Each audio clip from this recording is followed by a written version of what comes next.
প্রথম দীঘায় পালিত হলো জগন্নাথ দেবের স্নান যাত্রা। 108 ঘড়া জলে স্নান করলেন জগন্নাথ দেব। বুধবার এই পূর্ণতিথিতে মুখ্যমন্ত্রী মমতা বন্দ্যোপাধ্যায় তার কলকাতার বাসভবনের গাছ থেকে সংগ্রহ করা আম ও কাঁঠাল পাঠিয়েছেন। দুপুরে ওই ফল 56 ভোগে নিবেদন করা হবে বলেই জানা গিয়েছে। গরু পাচার কাণ্ডে গত 2 বছর জেলবন্দি থাকার পর বীরভূমে ফিরেছে অনুব্রত মণ্ডল। এরপরই বীরভূমের কোর কমিটির দায়িত্বে আসীন হয়েছেন তিনি। এরই মাঝে বোলপুরের আইসিকে কটূক্তি করার ঘটনায় ফের শিরোনামে উঠে এসেছেন কেষ্ট।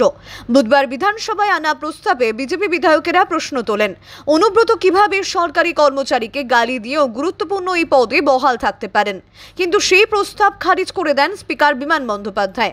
বিজেপি বিধায়কেরা তখন বিক্ষোভ দেখিয়ে বাইরে বেরিয়ে আসেন। শুরু হয় ওয়াকআউট।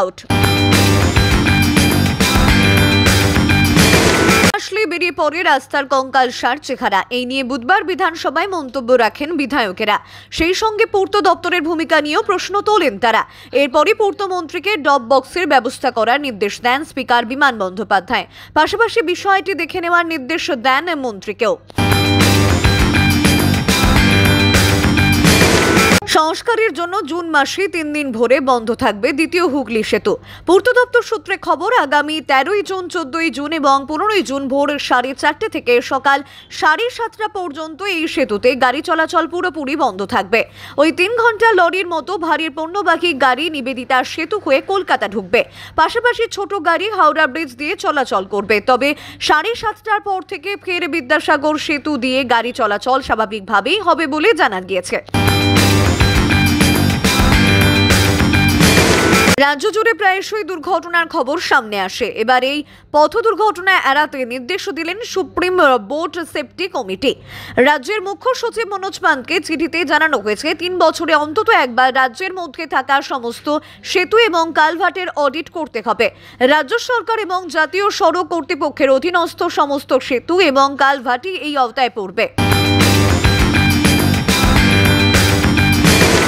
সামনে 26 বিধানসভা নির্বাচন এবং সেই নির্বাচনেই বিজেপি ক্ষমতায় এলে চালু হবে অন্নপূর্ণা ভান্ডার। প্রতি মাসে মহিলাদের দেওয়া হবে 3000 টাকা, এমনটাই আশ্বাস দিলেন বঙ্গ বিজেপির সভাপতি সুকান্ত মজুমদার। তিনি সংবাদ মাধ্যমের মুখোমুখি হয়ে বলেন, আমরা ইতিমধ্যেই ঘোষণা করেছি বিজেপি ক্ষমতায় এলে আমরা অন্নপূর্ণা ভান্ডার চালু করব, তাতে 3000 টাকা করে দেওয়া হবে। এই নিয়ে বিরোধী দলনেতাও বলেছেন ভাতা হবে, তবে এটাও ঠিক ভাতা থাকা মানে এই নয় যে কর্মসংস্থান হবে না। কলকাতার রাস্তায় চলবে 15 দিনের পুরনো গাড়ি, তবে তার জন্য মানতে হবে কিছু শর্ত। এমনটাই নির্দেশ দিল কলকাতা হাইকোর্ট।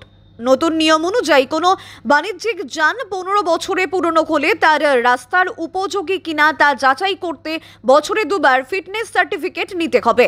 এই পরীক্ষায় পাশ করলেই মিলবে রাস্তায় নামার অনুমতি।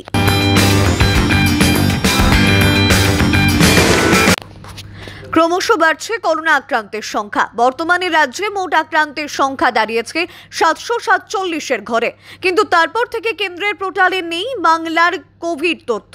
কেন বন্ধ রয়েছে এই আপলোড? প্রশ্ন উঠতেই স্বাস্থ্য মহলের অন্দরে শুরু হয়েছে জোর জল্পনা। দুর্নীতির মামলায় এখনো জেলবন্দি পার্থ চট্টোপাধ্যায়। এবার রাজ্যের প্রাক্তন শিক্ষামন্ত্রী পার্থ চট্টোপাধ্যায়ের জামিনের বিরোধিতা করে সিবিআইয়ের লিখিত বক্তব্য জমা পড়ল কলকাতা হাইকোর্টে। এই বক্তব্যের পাল্টা জবাব লিখিত আকারে জমা দেবেন পার্থ চট্টোপাধ্যায়ের আইনজীবী। আগামী 2রা জুলাই হবে মামলার পরবর্তী শুনানি।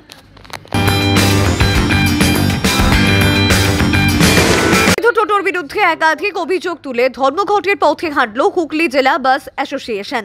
টোটোর জন্য নির্দিষ্ট রুট না করার অভিযোগ বাস মালিকদের। বিষয়টি একাধিকবার প্রশাসনকে জানিয়েও সুরাহা হয়নি বলে দাবি। आप देख रहे हैं न्यूज़ UNI।